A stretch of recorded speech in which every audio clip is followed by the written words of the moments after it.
Hi, I'm Katie, and this is my TED Talk on fascism. I'm going to start off this TED Talk with a famous quote from the Baltimore Jewish Times.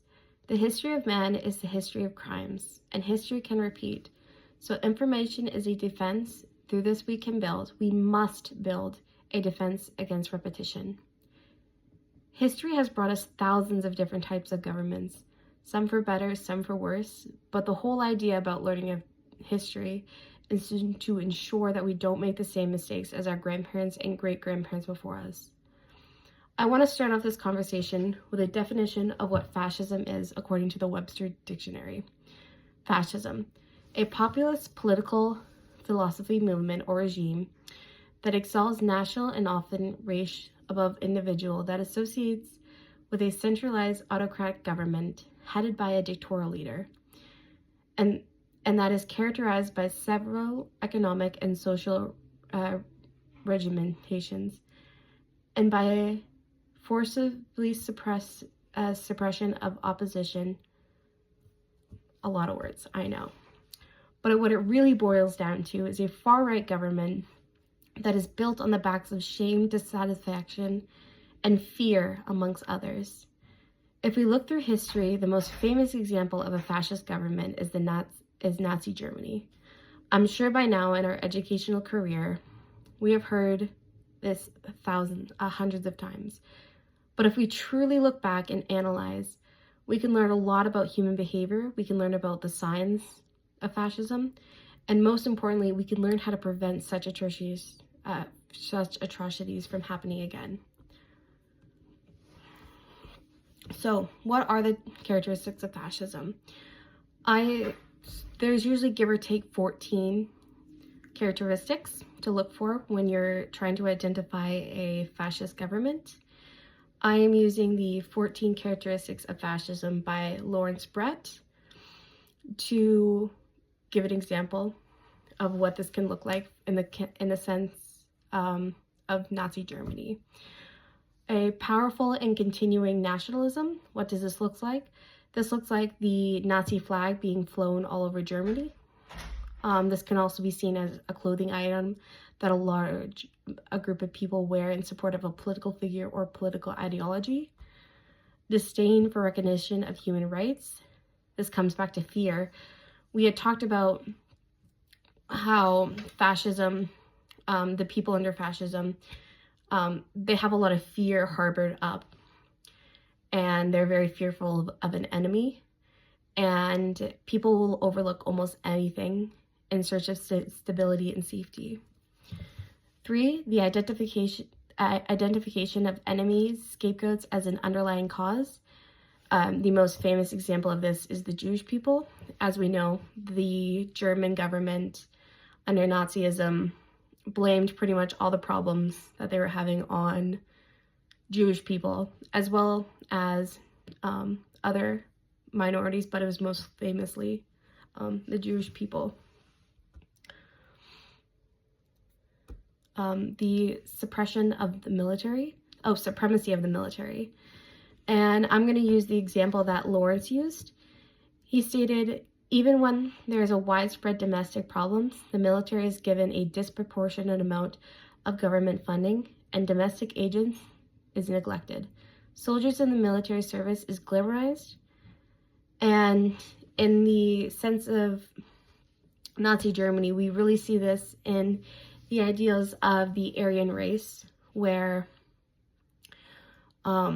the German government spent a lot of time brainwashing these people into trying to truly fit into their mold that they were trying to build of this Aryan race in Germany.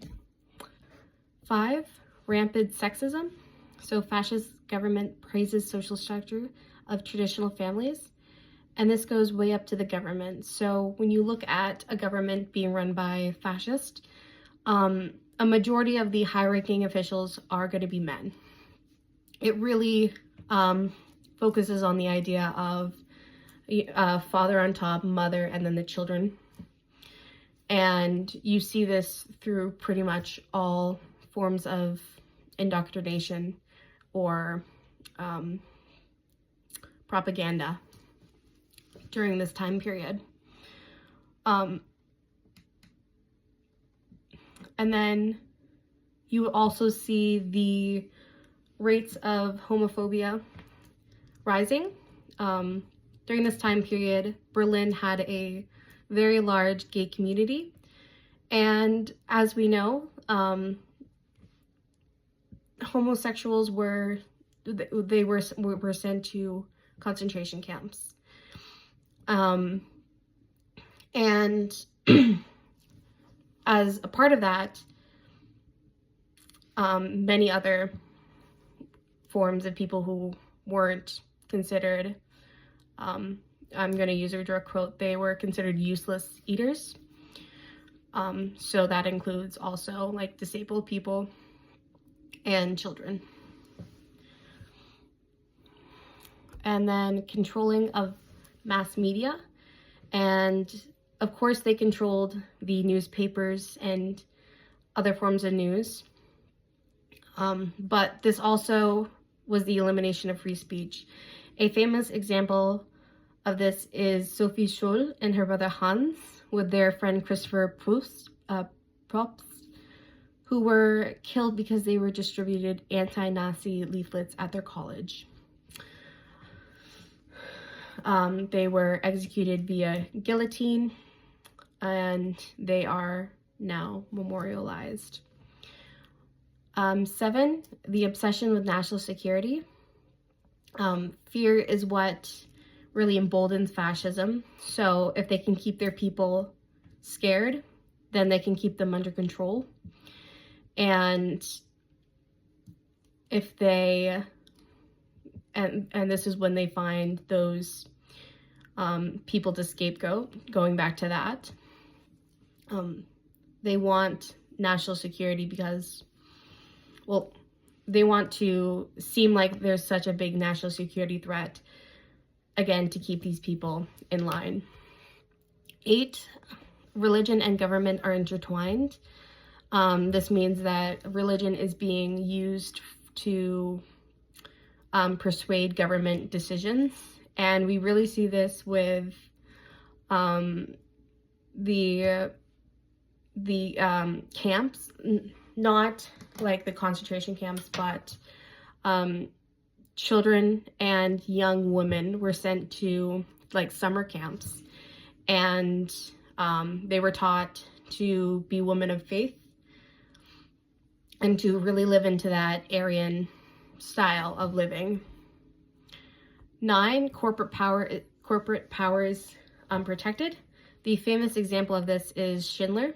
If you've ever watched the movie Schindler's List, it talks about this or read any books on it, but basically Schindler was a man who, during the Holocaust, he built many factories, and these factories were worked by Jewish labor who they were free. This did end up actually saving hundreds of lives, but this is also an example of how corporate power is protected under fascism. Labor power is suppressed, so very famously Nazis went after trade unions. Big labor was a threat. The idea that you could rise up against your employer didn't fit in with Nazi ideals, and so that created a hostile environment for Nazis, and as we know, they didn't want to be challenged. A disdain for intellectual and the arts. So once Nazis rose to power, we saw many opposing views being immediately laid off. So say if you were an educator and you were Jewish, you would have been immediately laid off. Or if you were a socialist or a communist, these people were immediately laid off because they threatened the ideas of Nazism. And since education is a great way to learn and make sure things don't happen, to be able to make your own decision, education was suppressed during this time period. Obsession with crime and punishment. Nazis Germans who were living under Nazi Germany were very famous to overlook a lot of the treatments that was happening, partly because it wasn't happening to them, and partly because they didn't want to also be sent away. And so you see the obsession with crime and punishment with the government itself, where they wanted to punish the Jews for basically existing. And that was shown throughout the country. And then fraudulent elections. Hitler was elected. He won about 30% of the German vote. But once the chancellor stepped down, Hitler immediately took power and dismantled the government and dismantled the democracy in 53 days. And then finally, we're looking at expanding territory. So in German, it's Lebensraum, which literally translates to living room. And this was the idea that Germany needed to get bigger to continue growing. Sorry. And through this, I wanted to add one more, that while we did talk about education, I think that the idea that in order to have a fascist government, you need to completely eliminate education. Because if you think about it in a logical sense, education teaches us to think for ourselves. And what did Nazi Germany not want? They didn't want people to think for themselves. I have a quote from the introduction to The Sunflower. The schools would fail through their silence, the church through its forgiveness, and the home through its denial. The silence of parents, and the denial and the silence of parents. The new generation has to hear what the older generations refused to tell it.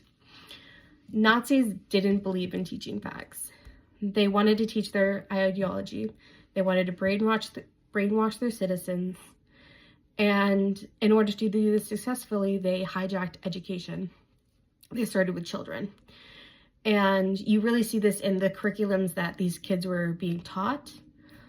For men, they were taught racial sciences. So they were taught that being Aryan, which is the blonde hair, blue eyes, tall, muscular build, was the pinnacle of the human race, and that Jewish people were the absolute bottom. And a huge part of their curriculum was also sport. They wanted to raise soldiers. That goes back to the government, idolizing the military. And so we see that happening. And for women, with young girls, they are taught that their only place in life is really becoming a mother. We see groups, summer camps for young boys. It's Hitlerjugend, or better known as Hitler's Youth. And that was where young boys around puberty age would go, and it was like a camp, and so they would go camp, and then while they were camping, they would be taught these ideals and brainwashed. And women, girls would have a similar one where they were also brought camping, but they were taught maternal skills, so cooking, cleaning, stuff like that. And this was called the Bund Deutscher Mädchen, or League of German Girls, and both of these became nationwide groups. And I spend time on this because education in any sort of corrupt government is the first to go. So, what does this mean for us currently? Well, in our current times, if we looked at the news, we know that many governments are going right. In Germany specifically, they recently elected the ADF, which is a far-right political movement. A lot of the ideals also do follow Nazi Germany. Not exactly, but the parallels are there. And we're seeing many also far-right figures support them. So I'm going to use the example of America, where in America we're also seeing certain signs of fascism. And if we don't sort of nip them at the bud, this is only going to get worse. So the powerful continuum of nationalism. So like I said, this can be things of like clothing. So as we're seeing the rise of MAGA, I find the idea of slogans and mottos, as well as the hats, kind of showing signs of nationalism there. The disdain of recognition of human rights. We're taught to fear immigrants, I find the example, because it doesn't have to be, to be fascism, it doesn't have to be Jewish people that are targeted, although that's the most famous example. But it can really be anybody, any minorities that are targeted. And we also see this with enemies and scapegoats, because as we've seen in our news, immigrants are constantly being scapegoated. They're described as criminals. They're described as sort of like they've always been described as lazy, doing low paying work. And these are also very similar terms that were used to describe Jewish people during the during Nazis' reigns. Jewish people were considered lazy. That's where the famous phrase Arbeit macht frei, which means work makes you free. And the importance of making these parallels is, again, so we can prevent it. We also see supremacy of the military. America has the largest military by far in the world, and a huge chunk of our yearly budget does go to the military. And rampant sexism, although it's not as severe as Nazi Germany, we are seeing the rollback of gay rights, as well as women's rights. We see that with Roe versus Wade being overturned. And then we're seeing obsession with national security as well, at the same breath with immigrants again. The idea that immigrants are coming in and that people should be fearing, when in reality, a majority of immigrants do less crime than your average American citizen. And then I want to focus on education because, quite frankly, education is indeed being attacked in the United States. We are seeing that teachers are being demonized, being told that they're indoctrinating our children, which isn't true. And the same disdain for our educators is the same disdain that we saw in Nazi Germany.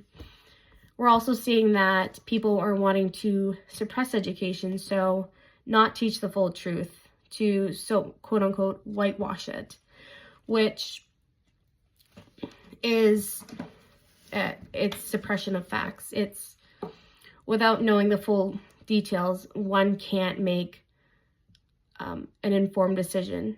And so I'm not saying this to be fearful, but I think it's incredibly important that we look out for this, because history can and will repeat itself unless we know what happened.